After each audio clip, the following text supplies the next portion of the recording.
Hi guys, I'm Ursula Goff. I'm a stylist.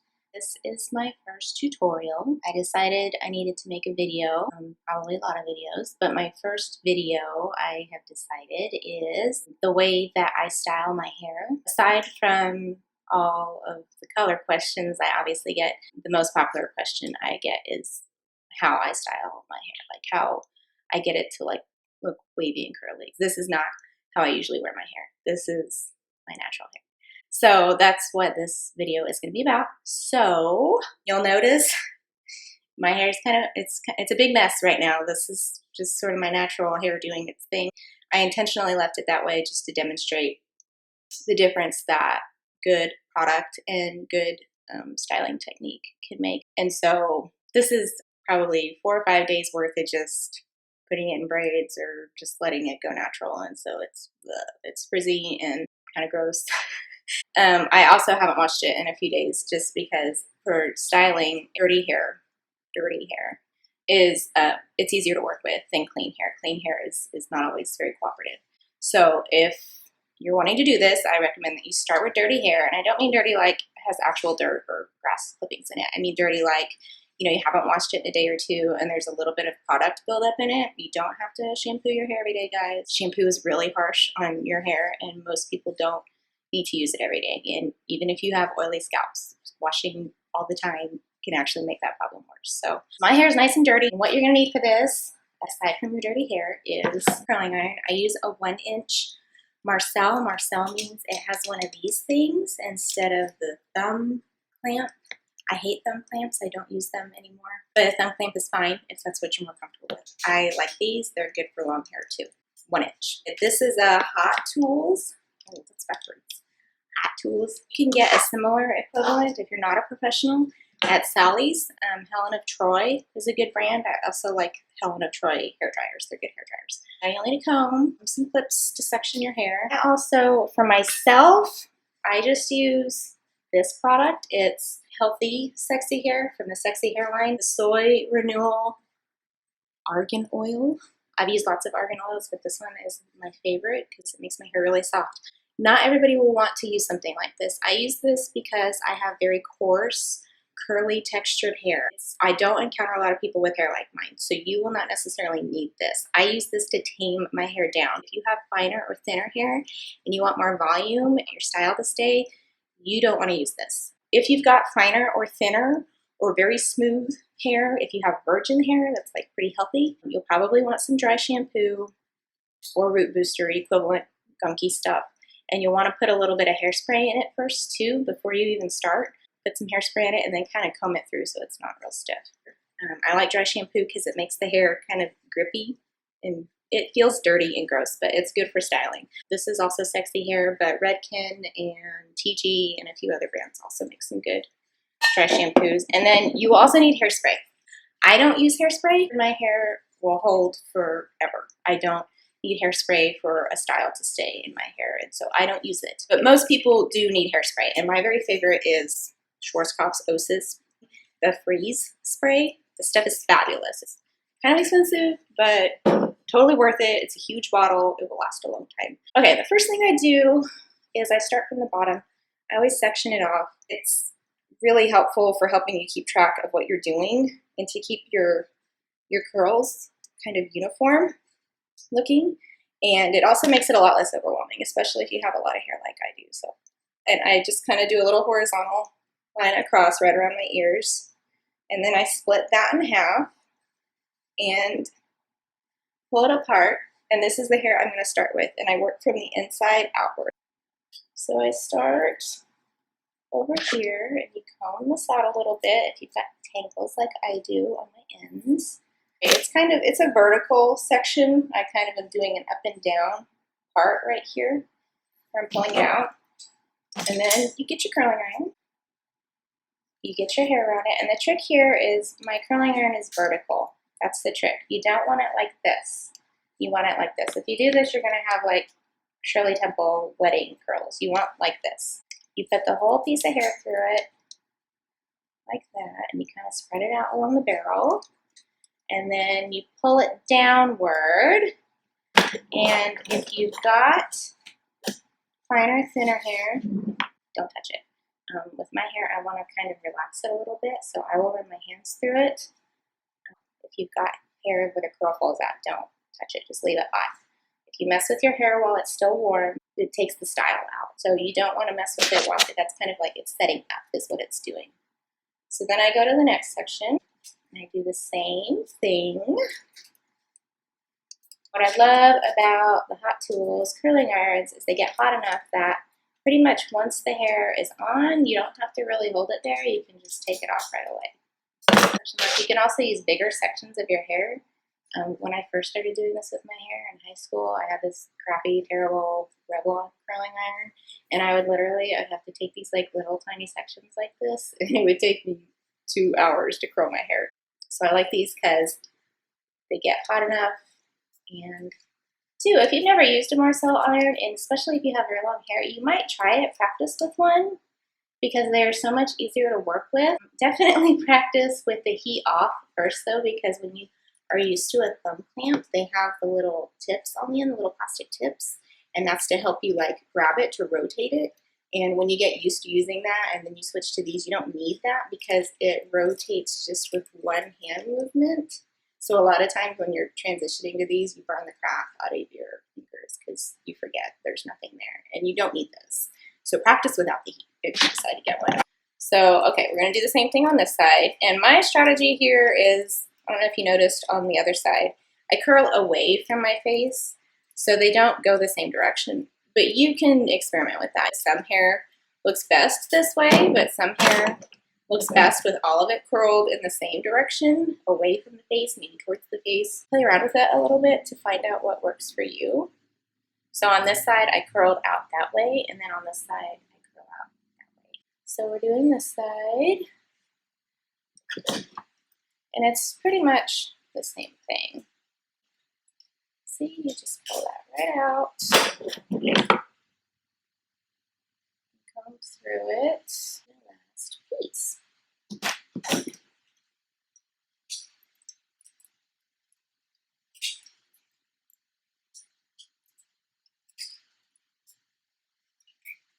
You know, I shouldn't have worn a blue shirt because it really blends in with the blue of my hair. You can't see as well what it should be starting to look like. Okay, so then you do the same thing. You just make another parting going across, maybe a couple inches in width. Same thing. And you start in the middle and work forward like I just did. Okay, I have these two sections done, and if you're one of my girls that has finer, straighter, thinner hair that doesn't like to hold a curl, grab your hairspray and kind of hose it down a little bit. Get some product on there, and again, don't touch it. The more you touch your hair, the more you screw it up. So just don't. Hairspray it and just don't mess with it. We'll get to that later. I'm not going to leave you with crunchy hairsprayed helmet hair. I would never do that to you.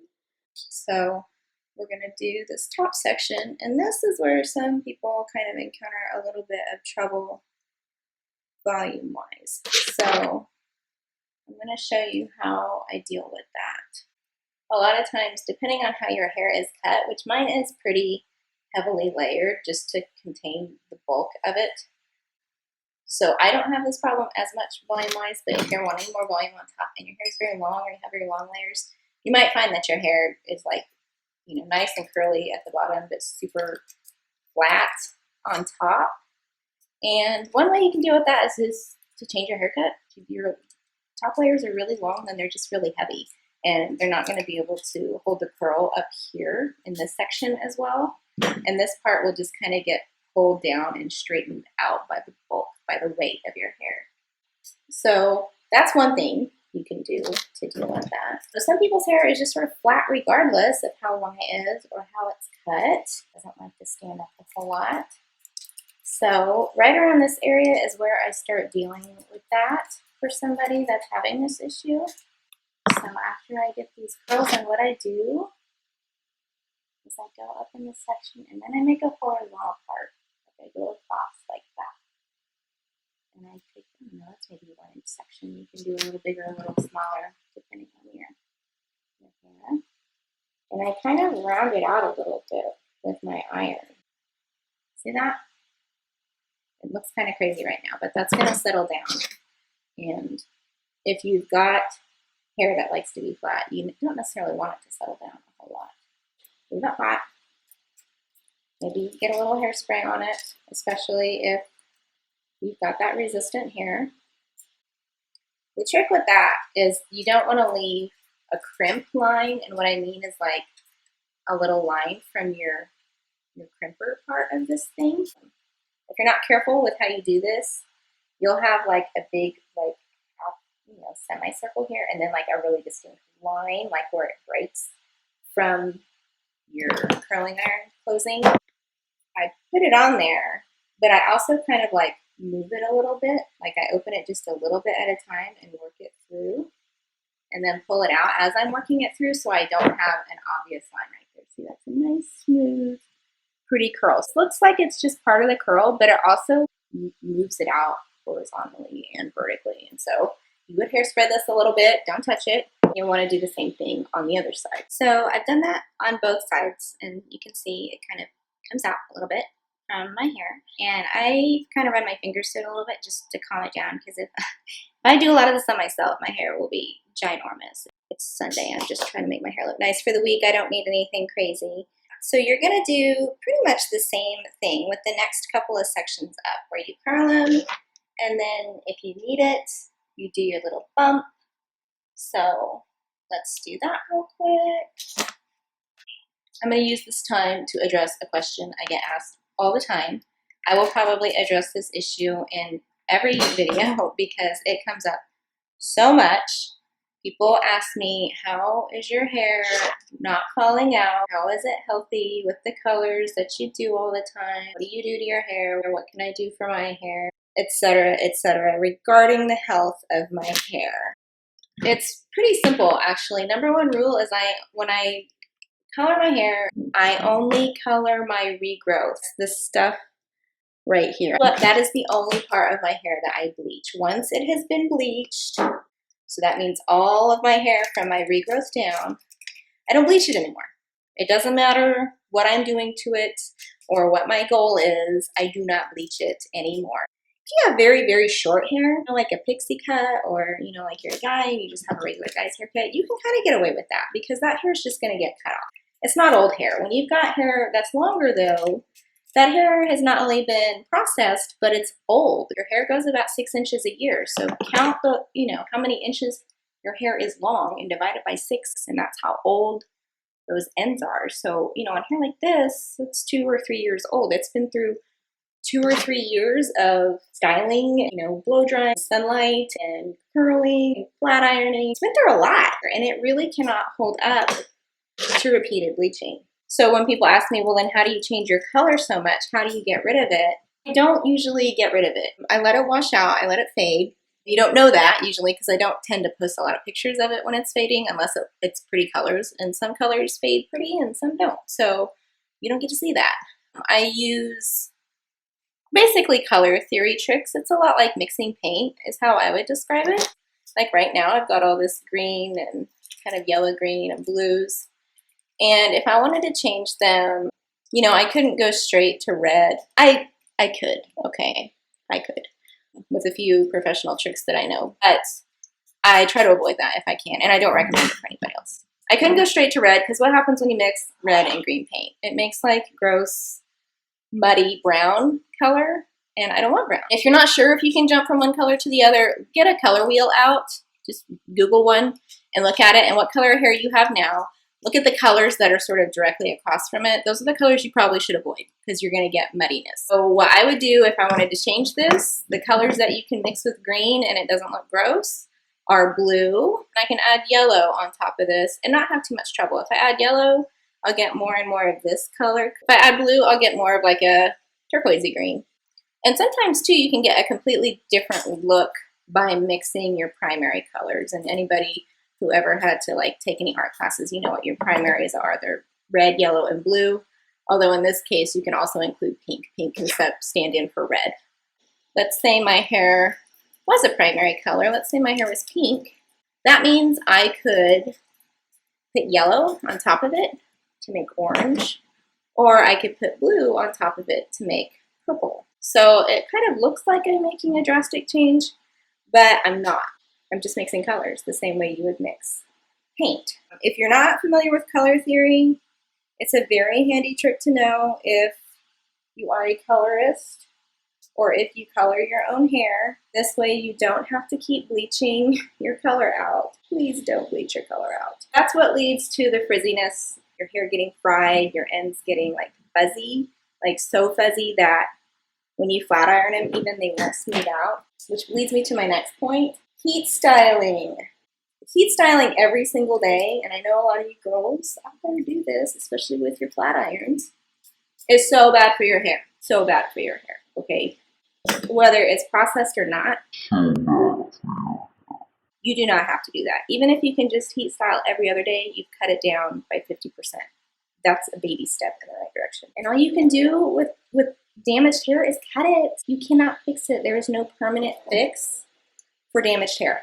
There are temporary camouflages that you can do, but there is no permanent fix. Keep that in mind. If you're doing something that there's a good possibility that's going to damage your hair, you need to ask yourself, are you willing to cut some of it off if you need to, if you really damage it a lot? If you are having a frizz problem, you might consider that it's your processing routine or your styling routine that is maybe making the problem worse. And also the shampooing. And that's the best hair advice I ever got in my life, to stop washing my hair so much. This doesn't mean stop taking showers or stop rinsing it out or stop grooming yourself. It just means just don't shampoo it every day. You can rinse it out. You can even condition it a little bit. Conditioner is not, it doesn't have a lot of sulfates in it, not like shampoo does. I mean, it's the sulfates that act as detergents and that clean it. They're stripping it. They're stripping out a lot of the natural stuff that your hair uses to keep itself healthy. We evolved in conditions without baths or shampoo, and our hair and our skin figured out how to work with that. You're overwashing. Don't do that. Okay, I'm doing my bangs now. If you have long angled bangs like I do, you can do this. If you have like, Betty bangs or a blunt cut or they're shorter, you may not want to do this. Sometimes I smooth them out and kind of make them like swoop. Probably demonstrate that in another video. But for today, we're just concentrating on the curling. I just let that kind of curl with the rest of my hair. I don't know, like I curled them at a funny angle, which is very possible because I was talking while I was working, not necessarily paying super close attention to what I was doing. So let's see. Oh yeah, I like that better.